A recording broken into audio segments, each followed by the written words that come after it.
I like to sit. I should make sitting my resolution, and then I'd really win it all.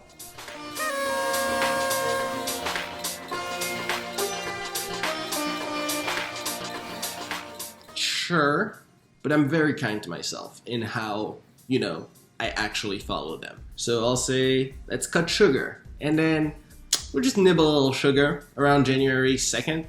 And then, we're back to just downing a bag of Sour Patch Kids by January 5th. Yeah, for like a week, maybe like 2 weeks. There's a study that if you do something for 3 weeks, then it becomes a habit. I'd say I clock in at about 2.5.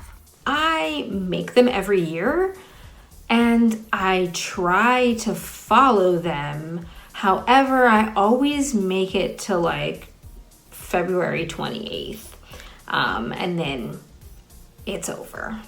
I do not follow my New Year's resolutions because I learned a few years ago to stop making resolutions because I never finish them.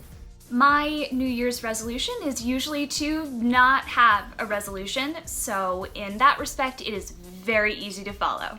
I try to follow my New Year's resolutions because usually they're things like making sure that I work out more or run more, things like that. So typically, yes, I do try to, but I'm human. I am actually like a master of not following resolutions. In fact, I should make next year's resolution to not follow my resolution, and then I will actually be following it. I think the only resolution I've ever followed through on was continuing with my writing. Everything else just fell to the wayside. Like, New Year's resolutions sound so great in theory, but life gets in the way, so. I would say I am about 50-50 on following resolutions. I love self-help books, so I'm always trying to make myself better in some way. And 50-50, that's not bad, right? That's like the glass is half empty, which drinking water is a good resolution too. When I was about 8 or 9, I decided I was going to be a vegetarian.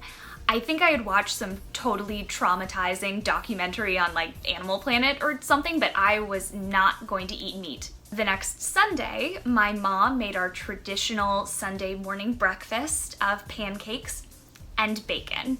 And the second I woke up and smelled the bacon cooking downstairs, I knew that my vegetarianism was going to be extremely short-lived.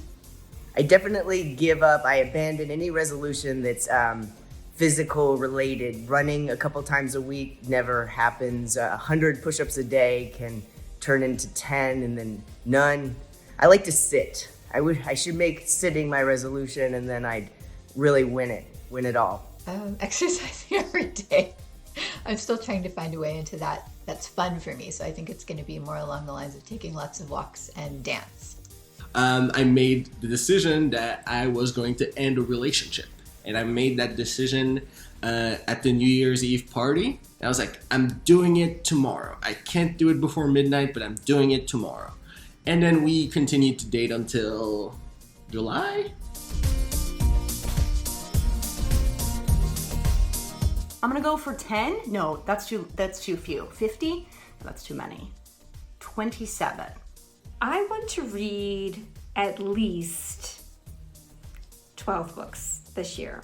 I used to read a book a week. I try to read about 60 to 80 books a year. That's the goal. I don't always hit it, but I try. If I can get more than 30 this year, I will take that as an achievement.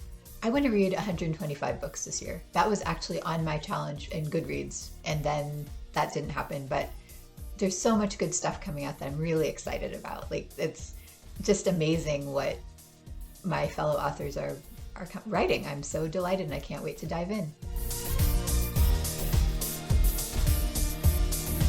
In my freshman year of college, I resolved that I was going to stop pretending to like Charles Bukowski just because all the dudes in my creative writing classes did.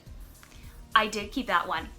I don't think I've ever completed a resolution fully. If I were to go back through all of my lists, I always say, oh, I'm gonna give up cookie dough. That doesn't happen. Getting a dog. Yeah. Is it a resolution? Is it a lifelong goal? I don't know, but I remember telling myself, this is the year I'm getting a dog, and that was the year I got my dog, Blue.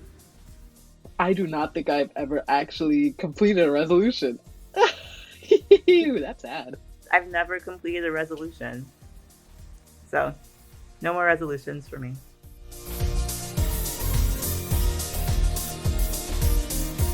I think Mia Rose's New Year's resolution would be to correctly identify every bone in the human body.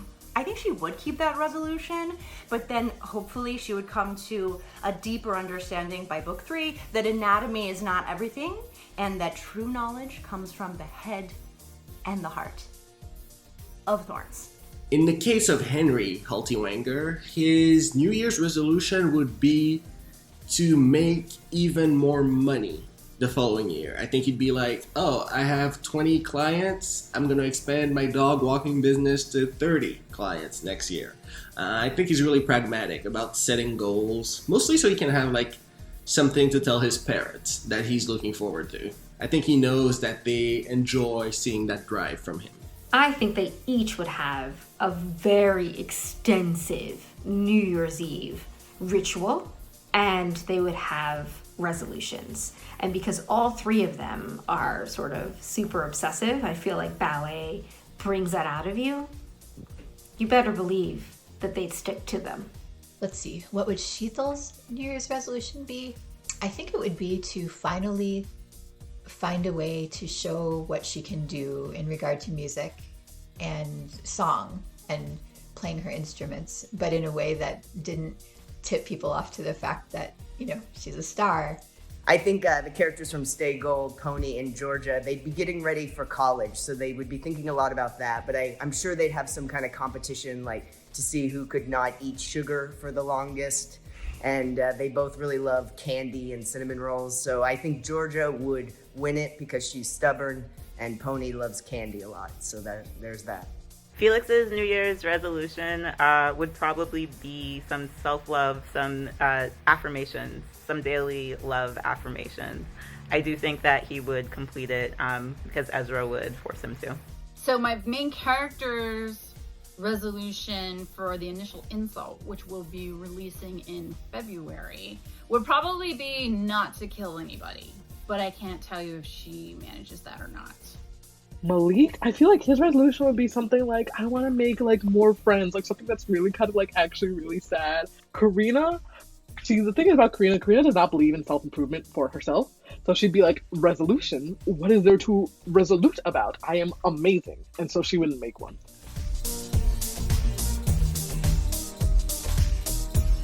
My resolution this year is to stop doom scrolling on Twitter as much. I don't know if I'm going to be able to keep it. That is very much up in the air. I want my next book to be clear.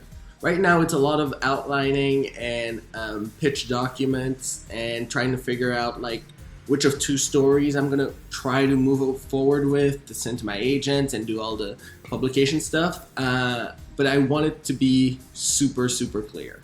If I have to make a resolution again this year, which I have to because one of my best friends, Zoraida Cordova, author of Labyrinth Lost and 1,000 other books, I spent New Year's with her, or I have for the last couple of years, her and Victoria Schwab. And she is quite the New Year's tyrant. And she makes us make lists of the things that we want. We have to take a bath. Then we have to like eat grapes and I think we have to wear like new underwear. And then she makes us write down a few things that we want to get rid of. And then she makes us burn them because she likes fire. 2021? I mean, it couldn't get any worse than 2020. I shouldn't say that. To never give up, even if it feels impossible, but to keep fighting and keep reading and keep writing and keep creating and keep connecting with people, even when it's really hard.